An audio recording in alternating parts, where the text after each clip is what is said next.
guys, my name is Sam and welcome back to my channel. Today I'll be talking about the books I read in August. In August, I actually felt a little bit short of my norm. I normally read 7 books and I only got to 5 in August, but I did get some good reads in there. So I'm excited to talk to you guys about what I read. The first book that I actually ended up picking up in August was A Court of Mist and Fury by Sarah J Maas, which is the second book in her ACOTAR series. I read ACOTAR in July and I only rated it a 4 out of 5 stars because a couple things just fell short for me or bothered me about that book. For one, she kept calling Tamlin my high lord, and that just made me cringe. And then also, like, the curse was entirely too specific for me to feel like it was realistic that she just so happened to meet all of these rules and come about and break his curse. But other than that, I loved the book. So I was excited to continue on with the series. And so I went ahead in August and picked up ACOMAF. And this book is so much better than the first book. I cannot stress that enough. And I don't know if it has anything to do with the fact that she's with Rhysand the entire time, because I even wrote in my review, I keep a reading journal for myself, I even wrote in my review of ACOTAR that it wasn't hitting because I want her to be with Rhysand. And I got what I asked for. This was everything and more. Literally 5 out of 5 stars. And the only problem I had with this was that sometimes when things didn't go Feyre's way or when she didn't know about something, she made a big fit, and I just wasn't here for that. It was a little bit immature. But other than that, this entire book slapped. Okay, I don't have anything else to say about this. As you know, I'll be continuing on with the series this month, so stay tuned to hear about A Court of Wings and Ruin in my September wrap-up. So following that, I actually picked up the third book in the Selection series, The Wand by Kiera Cass, which follows a girl named America who is a part of The Selection, a contest that's similar to The Bachelor, honestly, where 35 girls go to live in the castle so that the prince can pick his queen. And honestly, when I started out this series, after each book that I read, I didn't know if I wanted to continue because they just got stupider and stupider. But something about the way that they would end made me want to pick up the next book, and I just couldn't stop myself. So I went ahead and picked this one up as well, even though I only rated the Elite 3 out of 5 stars. However, I'm glad that I picked this one up. I rated this one 5 out of 5. Honestly, it had a lot of twists and turns that I wasn't expecting and made me bawl my eyes out, which were big factors in why I felt like this book deserved the 5 out of 5 stars. It was just so good. And if you ever want to start the series or have started it and decided not to continue, I really think that if you can, make it to the third book because it's been the best one so far in my opinion. So after that, I picked up The God of Good Looks by Brianne McIver, which was a book I had out from the library. This book followed a girl named Bianca who was on a path to refinding and rediscovering herself after having a huge scandal with a married man. This was another book that was really good. It had a lot of great commentary on social structures, specifically regarding women and the way that we are viewed after scandals, or just in general. If you have a scandal with a man, the man is gonna get to skate by and the girl loses everything, even if she didn't know the circumstances of their situation. I ended up rating this book 4 out of 5 stars. Some of the things that didn't work for me was I felt like Bianca was a little bit immature in the way that she was talking throughout the story. I also didn't like some of the creative writing choices, such as her boss at work, his name was Obadiah Courtland, and literally every time she referred to him, she said his full-blown name.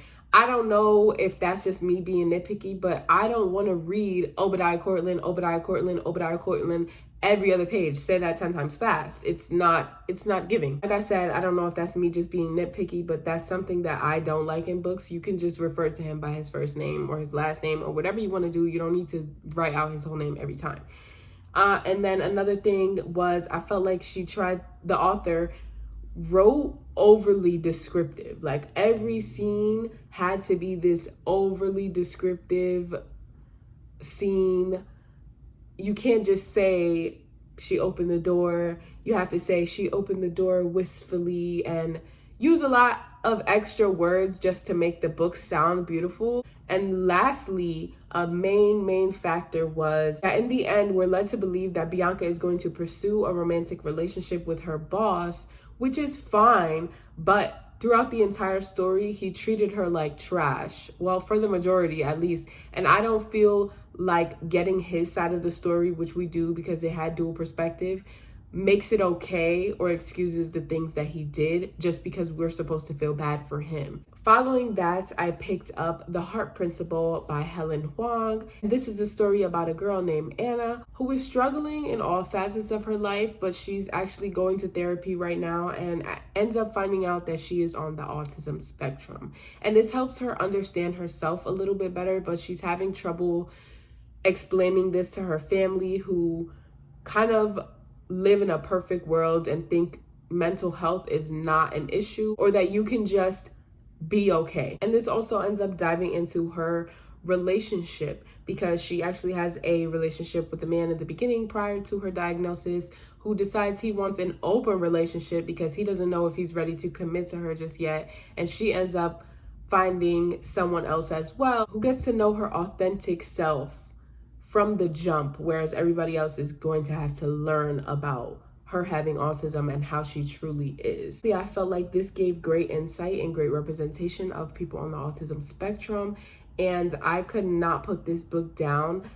However, while I did give it 5 stars, I also did have problems with this book as well.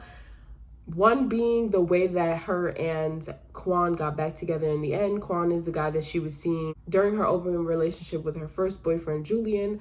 The author used sex as a way for them to get back together, and I really didn't like that, especially considering we were discussing and going through such heavy topics during the book. And honestly, after that, I felt like things were a little bit rushed. Like, she was depressed, and every chapter would be 2 to 3 pages, skipping over weeks and months at a time to bypass the depression, and I didn't feel like that was a good choice. And lastly, sex as a theme overall in the book just didn't feel right to me because they had a lot of scenes where they were trying and they just couldn't get to that point because of what her and the male main character were going through.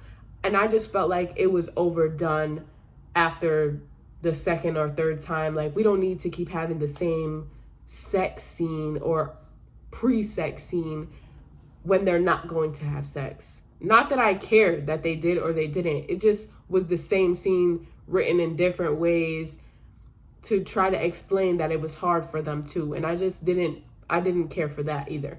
So, like I said, it was still a 5 out of 5. The representation was great. And overall, I loved this story and the things that it discussed and represented and talked about. There was just a couple things that didn't really hit for me. And I don't do half stars. So if the book was great, the book was great. I still have a couple things that bothered me. Anyways, last but not least, I picked up a book from my previous Stuff Your Kindle Day experience, and that was Written in the Beat by Brianna Lynn. This book follows a girl named Charlie who is a dancer. However, she recently had an injury, so she hasn't been dancing. And she meets a pop star named Jackson, and you get to kind of see them and their relationship evolve as people who are on completely different life paths and in different scenes right now. This book had the potential to be something great, but there was just too many things wrong with it. For one, the characters read very immature and very cringy at times, even though they were 22 and 27.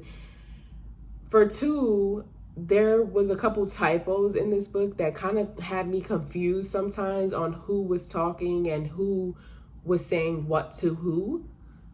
And that, honestly, that's something I could get past, but after a couple times, it gets a little bit annoying. And then in regards to the story in general, it was pretty insta-lusty. Like, they literally met one night, then they went on a date the next day, and she was damn near about to give up her virginity to this man that she only knew for 24 hours.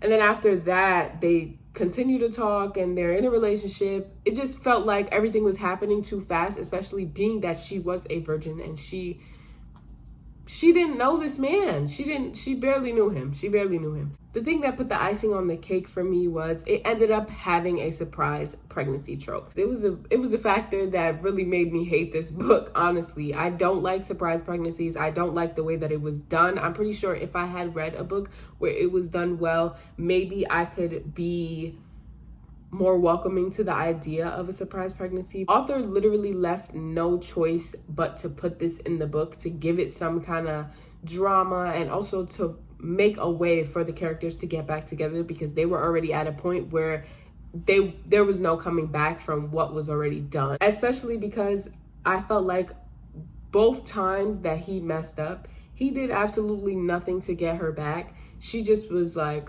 okay, maybe I can forgive you. And then they reverted back to the way that they were, even though he did nothing. So at the end, I ended up giving this book a 2 out of 5 stars. I don't think I'll ever read something from this author again. But if you have read this and you loved it, let me know what you think about the things that I've said or why you love this book. Similarly, with anything on this list, if you've read anything, comment down below. Let me know what you thought about the books and if you agree or disagree with something that I've said. I would love to hear your opinion. But that is all I read in August. Don't forget to like, comment, and subscribe, and I'll see you guys in the next video.